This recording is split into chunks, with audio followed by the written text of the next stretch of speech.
안녕하세요. 김호준입니다. 어제 국민의당 박수선 비대위원장은 국민의당 녹취 조작 사건에 대해 진정으로 사과했음에도 꼬리 자르기식으로 진상을 덮으려고 하는 것처럼 정치 공세와 호도하는 것에 대해서 용납할 수 없다고 말했습니다. 당사자가 틀림없는 사실이라고 이야기를 했는데도 여전히 의혹이 있다고 하면 억울하죠.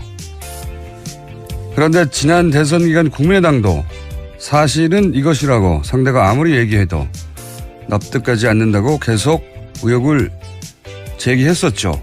물론 정당은 선거 기간 중 상대 후보를 상대로 미심쩍은 부분에 대해서 민의를 대신해 공공의 이익을 위해 의혹을 제기할 권리가 보장되어야 합니다. 그 한계가 어디까지인가 하는 것만 문제일 뿐이죠. 그런데 마찬가지로 국민의 세금으로 운영되는 공당과 관련한 중대한 의혹이 발생하면 국민들은 누구나 의문을 제기할 권리가 있는 거죠. 전대미문의 당내 자작극이 벌어졌다는 걸 국민들이 안 지 겨우 이틀이 지났는데 꼬리 자르기 아니냐는 의문을 가지는 건 한편으로 너무 당연한 겁니다. 자신들의 의혹 제기는 정당했지만 자신들 상대로 한 의혹 제기는 겨우 이틀 만에 용납할 수 없다고 하면 누가 납득을 합니까? 그리고 용납할 수 없으면 어떻게 하실 건가요? 김호준의 궁금증이었습니다. 시사인의 김은지입니다. 네. 요즘 국민의당이 곤욕을 크게 치르고 있긴 합니다. 예. 스스로 검증하지 않은 정보를 내보냈기 때문이죠. 그러다 보니까 이제 지도부에서 나오는 워딩도 사실은 왔다 갔다 하는 게 있습니다. 보면 특검 이야기도 나왔다가 다시 들어가기도 하고. 근데 특검 얘기가 나와서 얘기인데 뉴스 전하기 전에 갑자기 생각나서 하는 말인데 이 특검 얘기를 하는 건 참 답답한 저는 물타기다 하는 소리를 들을 수밖에 없는 게 만약에 국민의당 주장대로 며칠 전까지만 하더라도 모두가 다 그 녹취록이 진짜라고 증인이 존재한다고 믿었고 그리고 특검을 주장할 만큼 명백하다고 생각하고 있었다. 실제로. 그러면은 이유미 씨가 제보자 이메일이라고 했던 메일이 있었어요. 그 메일로 확인을 해보면 되는 거잖아요. 50일이나 지났는데. 그러니까 왜 지금까지 그 당사자라는 사람에게 당에서는 이메일을 한 번 안 보냈냐. 이걸 되물을 수밖에 없는 겁니다. 예. 그게 뭐가 어렵다고. 대선 직전에 어렵지만 50일이 지났잖아요. 특검을 한다고 생각하는 당이었으면 당사자가 실제한지는 최소한 한 번은 확인했어야 되는 거죠. 네. 또 거기다가 고소고발이 계속 있었기 때문에요. 수사가 진행 중인 사안이었습니다. 확인할 수 있는 시간 충분했습니다. 그러니까 그동안 당사자한테 이메일 한 번 안 보냈는데 갑자기 특검을 하자고 하면 당연히 물타기라고 생각을 하죠. 예. 그리고 문정용 씨에도 제가 다시 한번 확인했는데 그 이메일의 주인이라는 김모 씨. 성까지 나왔어요. 김모 씨. 김모 씨는 본인과는 대학원을 같이 입학했던 사람 중에는 김 씨가 없었기 때문에 모르는 사람이고 당연히. 예. 그리고 그 제보자가 실존 인물이냐 아니냐 본인은 모른다고.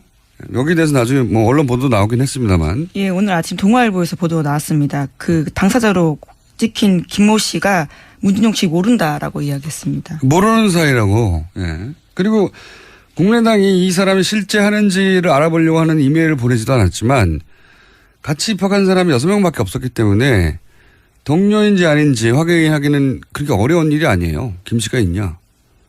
없으니까. 네, 실제로 오늘 아침 나온 보도 보면요. 두 사람은 학번도 다르고 졸업 학년도 6년 차이 난다고 합니다. 일면식도 없고 서로 모르는 사이라는 거죠. 파슨스라고 하는 공통점 하나만 있는 건데 이게 50일 동안 확인이 불가능한 내용이냐 이거죠. 예. 특검을 생각했던 정도의 정당이면 그리고 그걸 기자회견까지 했고 모두가 사실로 믿었다면 당연히 조사했어야죠. 지금 그 이후라도. 그러니까 특검 얘기가 뜬금없이 들리는 사람들이 이게 물타기 아니냐고 말할 수밖에 없는 상황인 거예요. 네, 당내에서도 비판이 나왔고요. 그게 억울하신 것 같은데 하여튼 그렇습니다. 자, 준비한 첫 번째 뉴스는 뭡니까? 네, 오늘 오전 10시 반에 이유미 씨에 대한 영장실질심사가 열립니다. 혐의는 공직선거법상 허위사실 유포이고요. 검찰은 또 이 씨의 남동생도 피의자 신분으로 조사했습니다. 여러 곳을 압수수색하기도 했습니다. 알겠습니다. 과연 진실이 밝혀질지는 여기서 이제 검찰의 실력을 믿어야 되는 거죠. 다음 뉴스는요. 국민의당은 이유미 씨와 이준서 전 최고위원 사이의 카카오톡을 공개했습니다. 5월 5일 카카오톡 내용을 보면요. 기자회견을 진행한 날입니다. 이날 이준서 전 최고위원은 카톡 캡처 이미지를 일베 익명으로 올리는 건 어떻겠냐고 제안을 하기도 하고요. 또 기사가 나오면 고시생 카페 같은 데서 링크를 보내야 된다라는 이야기도 합니다. 이제 이런 사안들, 이런 사안뿐만 아니라 사실 요즘은 이제 수사를 하게 되면 당연히 카톡부터 압수수색을 하게 되는데 저는 특히 이런 사안은 카톡을 절대적으로 신뢰할 수는 없다 이렇게 봅니다. 왜냐하면은 조작한지 알았잖아요. 적어도 이유미 씨는. 그리고 이준서 씨는 이제 몰랐다고 주장하고 이유미 씨는 지시에 의한 거라고 주장하고 이제 대립하고 있으니까 둘 다 알았는지 한 사람 알았는지는 모르겠어요. 근데 적어도 한 사람은 알았잖아요. 그러면 카톡 역시 얼마든지 나중에 상황을 염두에 두고 이야기할 수 있는 거거든요. 지금 5월 5일 이후에 카톡도 일부 공개가 됐지 않습니까? 거기 보면은 애매모호한 말들이 좀 있어요. 사실대로 얘기하자. 상대방은 무슨 말이냐. 아무것도 모르는 듯한 문자도 남기고. 그러니까 두 사람이 각자 자신에게 유리한 말들을 남겨둘 수가 있는 거죠. 어차피 그 기자회견 직후에 고소고발이 이루어졌고. 그러니까, 네, 그렇죠. 예. 당연히 자신의 카톡이 공개될 날이 있을 수 있다고 생각하고 그럴 경우에 가장 먼저 카톡을 털어가는 거는 누구나 다 알고 있고 일반인들도. 그러니까 그런 상황을 머릿속에 상정하고 카톡을 예를 들어서 이유미 씨는 자신이 실행을 했지만 당신도 이거 전말은 알고 있지 않냐는 뉘앙스의 말을 남길 수도 있고 실제 그런 말들이 남겨 있죠. 사실대로 얘기하자고. 그리고 이준서 씨는 거기에 대해서 무슨 얘기냐라고 알고 있지만 모른 척하는 카톡을 남길 수도 있는 거예요. 그러니까 카톡만을 전적으로 신뢰하기 어려운 부분이 있다. 예. 그런 일이 있은 직후부터 고소고발이 바로 이루어졌기 때문에 그런 점이 좀 있습니다. 저는 제가 보기엔 일반적으로 고소고발 혹은 사건이 되는 건 한참 후잖아요. 근데 이게 오늘 바로 직후거든요. 네, 더불어민주당에서 사실 아니라고 바로 반박했었거든요. 게다가 국민의당도요 맞고소했었습니다. 그러니까요. 그런 고소고발이 있는 상황에서 이미 대화가 이루어지기 때문에 나중에 이것이 틀림없이 증거로 채택이 될 거나 최소한 조사의 대상이 될 거라는 거는 알고 있는 상황에서 했기 때문에 다른 카톡하고는 다른 경우라는 거죠, 이게. 예. 그 점을 감안해야 될 것 같아요. 자, 다음 뉴스는요. 네, 이용주 의원이 어제 국회에서 기자회견 열었습니다. 여기서요. 제보자 신원 보호하기 위해서 이유미 씨가 선의로 조작을 감행했을 수 있다는 취지의 이야기들을 했습니다. 또 눈에 띄는 말들이 있었는데 이유미 씨가 언급한 내용이 혼자서 다 알기에는 방대한 내용이고 시민사회 수석 등 여러 일을 자기가 직접 전하거나 문진용 씨에 관해서 안 것을 혼자 다 알아내기에 많은 양이 아니냐라는 취지의 말도 했습니다. 제가 어제 의문 제기한 내용이네요. 네, 혼자서 이걸 소스를 제공한 사람이 있을 것이다. 저는 지금도 그렇게 생각하고 단독이냐 혹은 지시를 받았냐 하는 것도 굉장히 중요한데 이 소스가 어디서 왔냐도 굉장히 중요한 대목이라고 저는 생각하는데 그러니까 이제 아마도 이용주 의원은 이거 시민사회 수석 이런 내용들을 그 녹취록에 짧게 지나간 내용들을 어떻게 혼자 다 알았을까 하는 의문이 본인도 들었어야 하는 게 정상이라고 저는 생각하거든요. 그러다가 실제 하는 인물인데 그 인물이 안 나서니까 내용은 맞지만 그 내용을 기반으로 한 연기를 했을 뿐이 아닐까. 네, 제보자를 보호하기 위한 취지였다라는 식으로 네. 해석하고 있는 거죠. 하지만 그 김 씨가 결국은 전혀 모르는 사람이고 예, 네, 그런 얘기를 한 있습니다. 적도 없다고 했기 때문에 이용주 의원의 이런 추정도 사실은 하루도 안 돼서 근거가 없는 것이 된 것이고요. 계속 여기서 다시 한번 강조할 것은 이유미 씨 혼자 알 수 있는 내용이 아니라는 겁니다. 예. 예를 들어서 아주 단순한 토플 학원 얘기도 토플 학원을 다니는지 어떻게 알았냐라고 하면 유학 갈 거니까 당연히 가지 않았겠어? 이렇게 생각할 수도 있어요. 일반적으로는. 근데 영어를 잘할 수도 있지 않습니까? 본인이. 그거 압니까? 그 모르는 일이에요. 정말로 백지 상태에서 상상하자면, 그리고 이런 내용은 바로 모든 기자들에 의해서 크로스 체크가 된단 말이죠. 그러니까 자신이 아무 근거 없는 얘기를 하면 그것이 예를 들어 토플하고는 안 다녔다는데 무슨 얘기예요? 아는 사람 맞아요? 하고 대묻게 다는 상황에 바로 직면할 수가 있기 때문에 아무 근거 없이 말을 할 수가 없어요. 학원 하나 다녔다는 것도 그냥 뭐 그런 상상을 당연히 했겠거니 유학 갔으니 토플하고 다닌 거 아니야? 라고 그렇게 상상을 혼자 했겠거니 그렇게만 그건 이제 일반적인 생각이고 정말 당사자가 되어서 연기를 할 때 생각을 해보시면 윤영준 씨가 영어를 잘할 수도 있잖아요. 뭐 잘할 가능성이 크겠죠. 유학을 준비하는 그건 모르죠. 저도 그건 모르는 겁니다. 영어를 잘해서 토플학원을 안 다녔을지 혹은 아주 몇 년간 다녔을지 아무도 모르는 거예요. 진짜로. 간단한 정보지만 실제 그걸 가지고 문제 제기를 상대방에 하려고 하면 근데 그런 내용들이 자잘하게 다 갈려 있잖아요. 네. 그래서 이거 어떻게 알았냐고 생각하다가 여기까지 온 건데 하여튼 누가 이걸 알려줬는지는 저는 대단히 중요한 대목이라고 봅니다.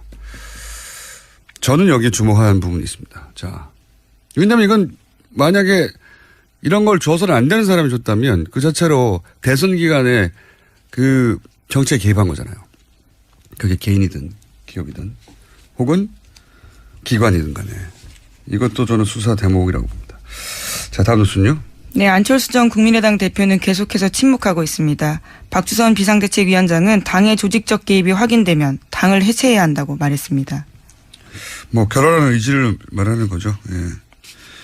근데 본인이 안 해도 민심에 의해서 해체될 정도의 사안이라 어쨌든 당에서는 굉장히 심각하게 생각한다는 이야기인 것 같고요. 자, 다음 뉴스는요. 어제 이영선 전 청와대 경호관에 대한 선고 있었습니다. 징역 1년에 법정 구속됐습니다. 재판부는 박근혜 전 대통령에게 의상대금 받아서 최순실 씨에게 전달했다고 허위 증언한 이영선 전 경호관의 혐의에 대해서 인정했습니다. 또 이 전 경호관이 박근혜 전 대통령과 최순실 씨 등에게 대포폰 지급한 사실도 인정했습니다. 뿐만 아니라 의료법 위반 방조 혐의도요 유죄로 인정했습니다. 대부분 인정됐나요? 네. 네. 그중에서 특검 입장에서는 대통령에게서 의상 대금을 받아서 최순실에게 전달했다. 이제 이 대목에 대해서 특히 법원이 인정한 것이 특검 입장에서는 반가울 수 있겠네요. 왜냐하면은 그렇다는 얘기는 최순실 씨가 그 돈을 줬다는 얘기가 되거든요. 경제 공동체에 대해서 일정 부분 법원이 인정했다고도 볼 수 그렇죠. 있고요. 또 법정 구속에 대해서도 굉장히 주목해야 될 게 이 사건 같은 경우에는 구속영장이 기각된 바가 있거든요. 그렇죠. 권순호 부장판사였습니다. 당시에 상당성 인정하기 어렵다라는 이야기를 한 적이 있는데요. 네. 그 내용에 대해서 정유라 씨 영장 그렇죠. 기각을 한. 네. 거기다가 우병우 정유라 기각했었다라는 사실도 있었었고요. 고영태 씨는 구속시켰죠. 예. 하여튼 그때 기각됐던 사안인데 법정에서 법정 구속을 시켜버렸어요. 예. 그렇군요. 자, 다음 뉴스는요. 어제 김기춘 전 청와대 비서실장이 재판받았었는데요. 박근혜 전 대통령을 잘못 보좌한 책임을 통감한다고 말했습니다. 그러면서도 이런 말을 했는데 과거 왕조 시대 같으면 망한 왕조의 도승지는 사약을 받는다면서 재판할 것도 없이 사형을 받으라면 깨끗이 마시고 끝내고 싶다라고 이야기했습니다. 그러면서도 자신의 소망은 언제가 됐든 옥사하지 않고 밖에 나가서 죽었으면 하는 것이다라고 덧붙였습니다. 네. 레토릭이죠. 우리나라에 사약을 내릴 법적 장치가 없어요. 예. 그리고 왕조 시대 이야기입니다. 앞뒤가 또 맞는 것이 수미상관이 아닌 것이 자신이 이제 언제 죽을지 모르는 불안 속에 살고 있다 이런 얘기도 했잖아요. 예, 현재 보석을 신청한 상태거든요. 사약을 내리면 받겠다고 하고 언제 죽을지 모르는 불안 속에 살고 있다는 거하고는 전혀 앞뒤가 안 맞췄습니까? 네. 알겠습니다. 그런 심정이라는 거는 네. 그런 심정이니까 나를 빨리 풀어달라는 거잖아요. 아프니까. 저는 아파요 이런 얘기고요. 다음 뉴스는요. 문재인 대통령이 한미 정상회담을 위해서 어제 출국했습니다. 환송 행사는 조촐했는데 행사를 간소화하라는 문재인 대통령 지시에 따라서 도열이나 별도의 환송식은 없었습니다. 미국에서의 첫 일정은 장진호 전투 기념비 헌화였습니다. 환송식만 없었던 게 아니라 이제 미국에서 환영식도 하지 말라고 했으니까 꼭 필요한 의전이 아니면 다 없애버리겠다. 이런 생각인 것 같고요. 그리고 화제가 됐던 것은 이제 임종석 비서실장이 문 대통령을 보내면서 얼굴이 활짝 폈던 사진이 화제가 됐어요.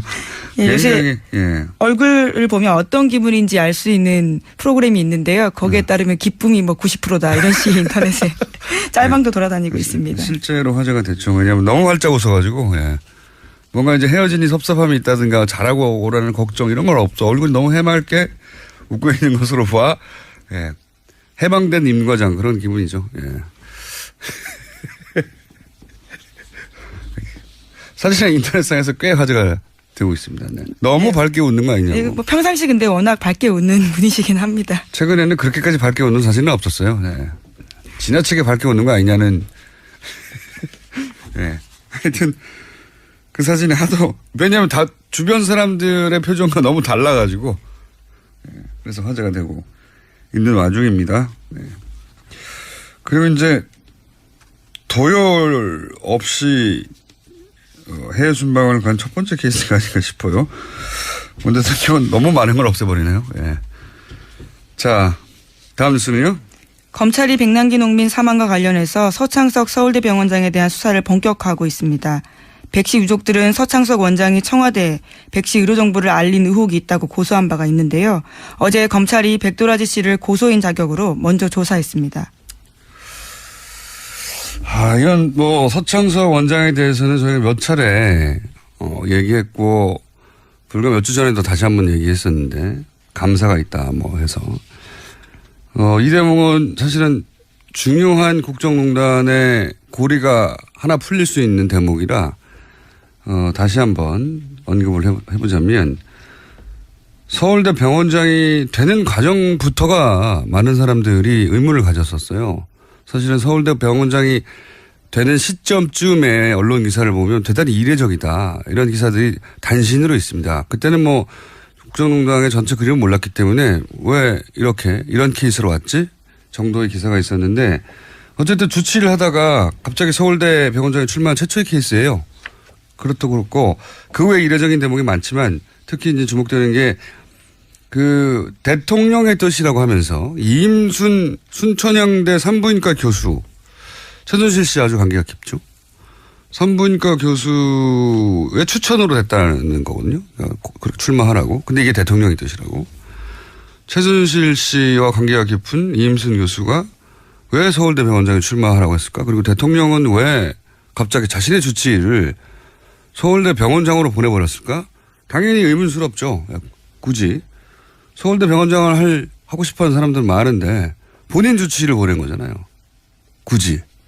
실력이 없으면 주치의에서 자르는 거죠. 실력이 있으면 주치의에 둬야죠. 그런데 굳이 본인의 주치의를 서울대 병원장으로 가라고 찍어서 보냈습니다. 이상하죠. 그리고 나서는 일어났던 일이 이제 우리가 알게 된 것은 최순실 씨 단골성원병원 비선진료의사 대표적인 김현재 원장 이분을 서울대 강남센터에 자격이 안 되는데 외래 교수로 임명했습니다. 외래 교수로 선임을 했고 나중에 취소했지만 문제가 돼서요. 내부에서 문제 제기 나왔거든요. 그리고 김영재 가족회사 거기서부터 의료용 실 서울대에서 안 쓰는 실을 사줬고요. 이것도 말이 안 되는 거죠. 안 쓰는데 왜 삽니까? 최순실 씨하고 연결된 인물들과 다 엮여서 돌아가는 그런 대목이 있고. 무리하게 외교적 결례도 했었습니다. 그래서 이제 이 대목에서 이제 최순실 씨가 중국, 지난번에도 얘기했지만, 그리고 뭐 중동, 그 성형 뭐 어떤 센터를 진출시키려고 했는데, 그런 의혹이 있었죠. 성공하지 못했지만. 그럴 때 대한민국의 서울대라고 하는 그런 가장 지명도 있는 의료기관에 백업이 필요했지 않았을까. 자기 사업을 하는데 이 실은 서울대에서 씁니다. 납품하는 곳이고 서울대 병원의 외래 교수입니다. 워낙 작은 병원이었으니까요. 김영재 의원이. 그런 것들이 필요하지 않았을까 본인 사업에. 여기서 본인이라는 건 최순실 씨가 구상했던 소위 이제 성형센터의 해외 진출이라고 하는 사업에 필요했던 거 아니었을까 하는 의혹을 가질 만한 거죠. 네, 실제. 또 하나의 축이 이제 백남기 씨 유족, 이 소송 과정에서 드러났지만 서울대 병원장이 이 백선화 교수로 하여금 급히 와서 수술을 하라고 했단 말이죠. 대단히 이례적으로. 등산복 입고 나타났었죠. 네. 그 정도 내 손상의 경우에는 그 정도 경력의 교수가 수술하는 법이 없는데 등산복을 입고 왔다는 건 준비가 안 된 상태에서 황급하게 불려왔다는 것이고 주말에. 그래서 이제 이것도 이제 정권 차원에서 의혹이 연결될 수 있는 것이 다시 살릴 수 있기 때문이 아니라 다시 살릴 수 없다는 걸 알지만 굉장히 실력 있는 분이 와서 생명을 연장하려고 예. 그래서 정권에 부담을 주지 않으려고 했던 수술의 일환이 아닌가 하는 의혹이 또 있는 거죠. 예. 그 중심에 이제 이 서청석 병원장이 있기 때문에 예. 양쪽 다 수사를 할 만한 정도의 의혹이 되는 거니까요. 그래서 수사를 한다는 하는 겁니다. 국정농단과도 상관이 있는 것이고요. 자, 뉴스 하나 정도 더 할 수 있을 것 같습니다. 네, 자유한국당 다음 주 7월 3일 전당대회 앞두고 있습니다. 그제 첫 TV토론 열렸는데 독한 말들이 오고 갔습니다. 문희철 후보 같은 경우에는 홍준표 후보를 향해서 야당 대표가 되면 법의 일종의 정치적 보호받을 수 있는 것 아니냐라는 차원에서 출마한 거 아니냐라고 다시 물었고요. 그러니까 성완종 리스트와 관련돼서 지적을 한 거죠. 그러자 홍 후보도요. 문희철 후보에 대해서 공격을 했는데 원 의원이 보좌관 현재 산업은행권으로 구속되어 있지 않냐라면서 친구 아니냐라고 물었습니다. 네. 홍준표 후보의 대치기는 뭐 예. 그 기술 자체는 인정해야 되죠. 본인에게 불리한 예. 지적을 하면 2배, 3배로 갚아주면 하는 스타일이기 때문에. 예. 보좌관이 구속됐는데 그 사람 친구 아니냐 이렇게 되물었다는 거죠. 네, 토론회 끝나고도요. 애들 데리고 토론 못하겠다 이렇게 토로하기도 했다고 합니다. 알겠습니다. 근데 지금 한국당 TV토론이 제일 야당인데 당대표의 TV토론이 이렇게까지 관심이 없는 경우도 그렇게 많지 않은데 어쨌든 전해드립니다. 이런 공방이 오가고 있고 TV토론도 하고 있다. 네. 여기까지 하겠습니다. 지금까지 시사인 김은지였습니다. 감사합니다. 그리고 특검을 주장할 만큼 명백하다고 생각하고 있었다. 실제로. 그러면은 이유미 씨가 제보자 이메일이라고 했던 메일이 있었어요. 그 메일로 확인을 해보면 되는 거잖아요. 50일이나 지났는데. 그러니까 왜 지금까지 그 당사자라는 사람에게 당에서는 이메일을 한 번 안 보냈냐. 이걸 되물을 수밖에 없는 겁니다. 예. 그게 뭐가 어렵다고. 대선 직전에 어렵지만 50일이 지났잖아요. 특검을 한다고 생각하는 당이었으면 당사자가 실제한지는 최소한 한 번은 확인했어야 되는 거죠. 네, 또 거기다가 고소고발이 계속 있었기 때문에요. 수사가 진행 중인 사안이었습니다. 확인할 수 있는 시간 충분했습니다. 그러니까 그동안 당사자한테 이메일 한 번 안 보냈는데 갑자기 특검을 하자고 하면 당연히 물타기라고 생각을 하죠. 예. 그리고 문정용 씨에도 제가 다시 한번 확인했는데 그 이메일의 주인이라는 김모 씨, 성까지 나왔어요. 김모 씨.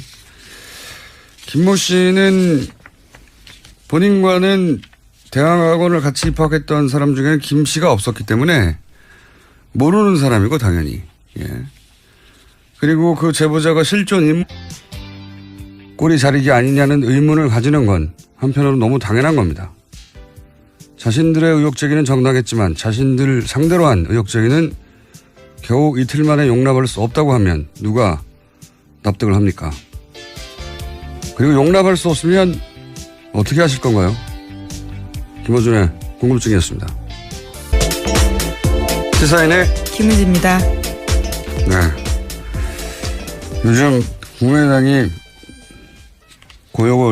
곤욕을 크게 치르고 있긴 합니다. 예. 스스로 검증하지 않은 정보를 내보냈기 때문이죠. 그러다 보니까 이제 지도부에서 나오는 워딩도 사실은 왔다 갔다 하는 게 있습니다. 보면 특검 이야기도 나왔다가 다시 들어가기도 하고. 근데 특검 얘기가 나와서 얘기인데 뉴스 전하기 전에 갑자기 생각나서 하는 말인데 이 특검 얘기를 하는 건 참 답답한 저는 물타기다 하는 소리를 들을 수밖에 없는 게 만약에 국민의당 주장대로 며칠 전까지만 하더라도 모두가 다 그 녹취록이 진짜라고 증인이 존재한다고 믿었고 씨에 대한 영장실질심사가 열립니다. 혐의는 공직선거법상 허위사실 유포이고요. 검찰은 또 이 씨의 남동생도 피의자 신분으로 조사했습니다. 여러 곳을 압수수색하기도 했습니다. 알겠습니다. 과연 진실이 밝혀질지는 여기서 이제 검찰의 실력을 믿어야 되는 거죠. 다음 뉴스는요. 국민의당은 이유미 씨와 이준서 전 최고위원 사이의 카카오톡을 공개했습니다. 5월 5일 카카오톡 내용을 보면요. 기자회견을 진행한 날입니다. 이날 이준서 전 최고위원은 카톡 캡처 이미지를 일베 익명으로 올리는 건 어떻겠냐고 제안을 하기도 하고요. 또 기사가 나오면 고시생 카페 같은 데서 링크를 보내야 된다라는 이야기도 합니다. 이제 이런 사안들, 이런 사안뿐만 아니라 사실 요즘은 이제 수사를 하게 되면 당연히 카톡부터 압수수색을 하게 되는데 저는 특히 이런 사안은 카톡을 절대적으로 신뢰할 수는 없다 이렇게 봅니다. 왜냐하면은 조작한지 알았잖아요. 적어도 이유미 씨는. 그리고 유준서 씨는 이제 몰랐다고 주장하고 이유미 씨 인물이냐 아니냐 본인은 모른다고.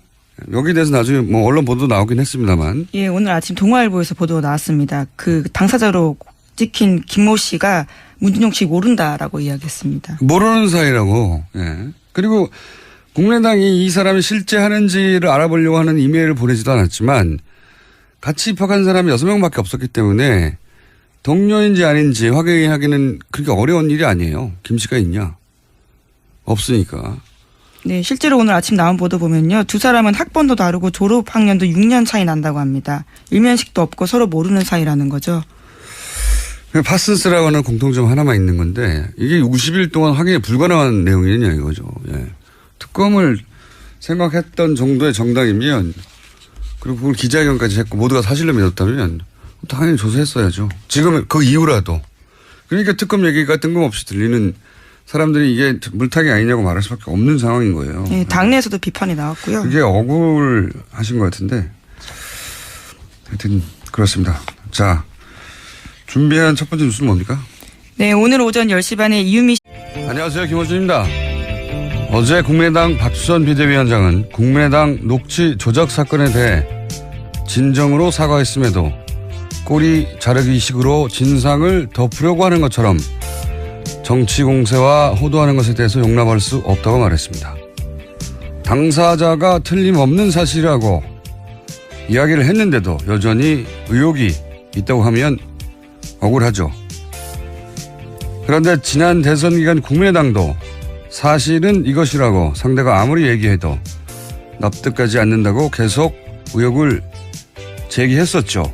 물론 정당은 선거 기간 중 상대 후보를 상대로 미심쩍은 부분에 대해서 민의를 대신해 공공의 이익을 위해 의혹을 제기할 권리가 보장되어야 합니다. 그 한계가 어디까지인가 하는 것만 문제일 뿐이죠. 그런데 마찬가지로 국민의 세금으로 운영되는 공당과 관련한 중대한 의혹이 발생하면 국민들은 누구나 의문을 제기할 권리가 있는 거죠. 전대미문의 당내 자작극이 벌어졌다는 걸 국민들이 안 지 겨우 이틀이 지났는데